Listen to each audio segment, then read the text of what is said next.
Assalamualaikum warahmatullahi wabarakatuh. Ya, di pertemuan kali ini Ibu akan menjelaskan tentang jurnal umum. Apakah anak-anak sudah ada yang membaca tentang materi tersebut? Ada yang sudah, ada yang belum ya. Ibu harapkan di pertemuan selanjutnya kalian sudah membaca materi terlebih dahulu, sehingga ketika di kelas kalian lebih mudah untuk memahami. Dan apabila ketika dalam membaca itu kalian ada hal-hal yang belum paham, kalian bisa tanyakan ketika Ibu selesai menerangkan di kelas. Ya, begitu ya. Nah, langsung saja kita masuk ke jurnal umum.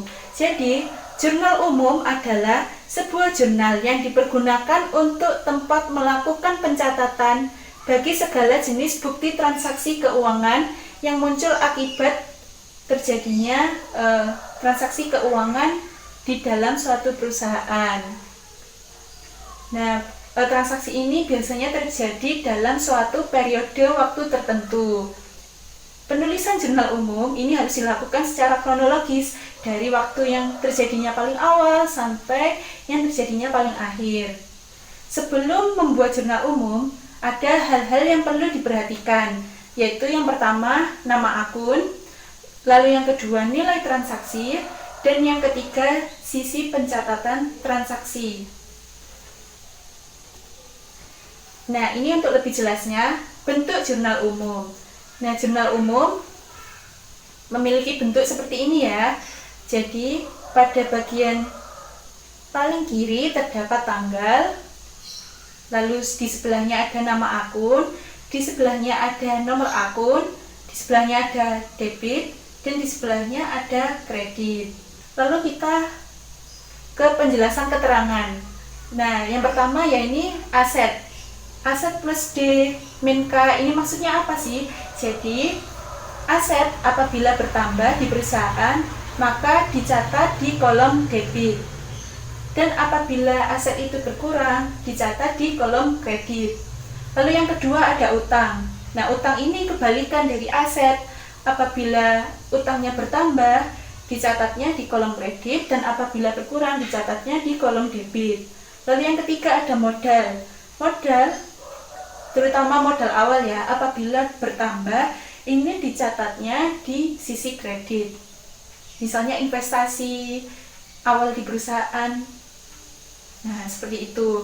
Lalu yang keempat ada prive. Prive ini apabila bertambah, dicatat di kolom debit. Lalu yang kelima ada pendapatan. Nah, pendapatan ini apabila bertambah, itu dicatat di kolom kredit, dan apabila berkurang dicatat di kolom debit. Lalu yang terakhir ada beban. Beban apabila bertambah dicatat di kolom debit. Ada informasi tambahan, yaitu terdapat akun-akun berupa akumulasi penyusutan aset tetap yang merupakan kontra akun dari beban penyusutan aset tetap.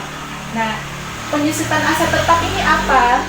Jadi, penyusutan aset tetap adalah pengurangan nilai dari aset tetap yang dihitung berdasarkan masa manfaatnya. Untuk lebih jelasnya mengenai penyusutan aset tetap ini akan kita bahas nanti di submateri jurnal penyesuaian ya.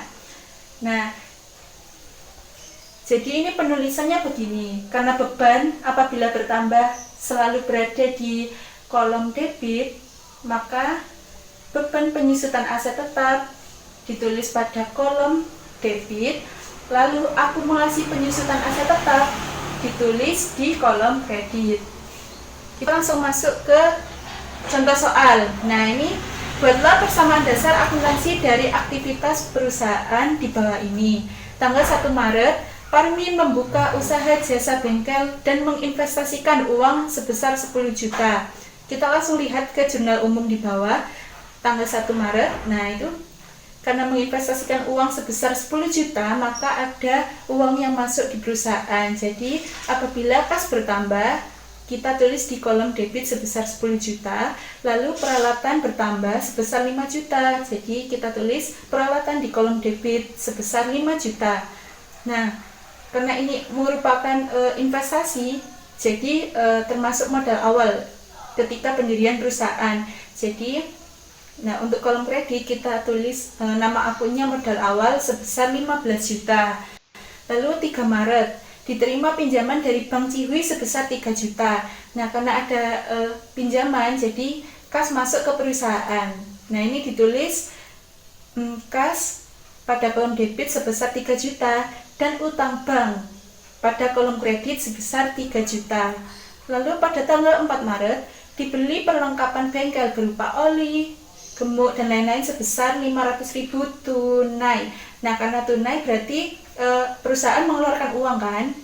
Nah, ini kita nanti dulu kita tulis yang melibatkan kolom debit terlebih dahulu, yaitu penambahan perlengkapan di sini. Perlengkapan seperti oli gemuk tadi senilai 500.000 kita catat di kolom debit. Lalu karena kasnya tadi berkurang, kita tulis di kolom kredit. Lalu yang selanjutnya diterima pendapatan jasa sebesar 250.000. Nah, pendapatan jasa ini karena berarti ada kas masuk ya di perusahaan, jadi kasnya bertambah. Di kolom debit kita tulis 250.000. Lalu pendapatan jasa. Nah, pendapatan jasa bertambah di kolom kredit sebesar 250.000. Lalu tanggal 6 Maret dibeli furnitur untuk bengkel sebesar 150.000 kredit. Nah, karena ada furnitur, jadi furnitur di perusahaan bertambah kan, jadi kita tulis peralatan bertambah di kolom debit sebesar 150.000, dan karena pembeliannya kredit, jadi kita tulis utang usaha, nama akun utang usaha sebesar 150.000 dicatat di kolom kredit. Lalu pada tanggal 9 Maret diambil uang perusahaan sebesar 50.000 untuk keperluan pribadi. Nah, ini karena diambil uangnya jadi berkurang ya, kasnya berkurang. Nah, untuk keperluan pribadi tadi itu apa? Yaitu prive. Nah, prive ini berarti kita tulis 50.000 di kolom debit dan kasnya berkurang, kita tulis di kolom kredit sebesar 50.000. Lalu pada tanggal 11 Maret dibayar beban listrik sebesar 200.000. Nah, 200.000 beban listrik ini karena beban tadi selalu di debit ya. Nah, beban di debit sebesar 200.000, lalu kasnya berkurang sebesar 200.000, kita tulis di kolom kredit. Lalu yang tanggal 12 Maret telah dilakukan jasa terhadap mobil milik Bapak Joni sebesar 100.000 dibayar kemudian. Nah, ini berarti belum ada kas masuk yang ada di perusahaan. Nah, karena belum ada kas masuk tetapi telah dilakukan jasa, maka ini termasuk piutang. Nah, jadi piutangnya pada kolom debit sebesar 100.000 dan pendapatan jasa pada kolom kredit sebesar 100.000. Nah, seperti biasa di akhir setelah Ibu menerangkan materi akan ada kuis. Nah, siapa yang tercepat, kalian bisa langsung angkat tangan dan mengerjakan soalnya di depan untuk mendapatkan nilai tambahan dari Ibu. Ya, siapa yang berani untuk maju ke depan? Tuliskan jurnal umum dari transaksi berikut. Pada tanggal 31 Juli, Nurani menaksir penyusutan kendaraan perusahaannya sebesar 50.000. Ayo, siapa yang berani? Wah, banyak sekali yang mengacung, Ibu bingung. Oke, Ibu ulang ya. 1, 2, 3, angkat tangan. Ya, Ani. Ya, silakan maju ke depan untuk mengerjakan. Ya, betul sekali jawaban dari Ani. Jadi jurnalnya adalah seperti itu. Nama akunnya beban penyusutan kendaraan di debit sebesar 50.000. Lalu akumulasi penyusutan kendaraan ditulis di kolom kredit sebesar 50.000. Ya, kita berikan apresiasi untuk Ani. Nah, cukup sekian pembelajaran dari Ibu hari ini. Kurang lebihnya mohon maaf. Wassalamualaikum warahmatullahi wabarakatuh.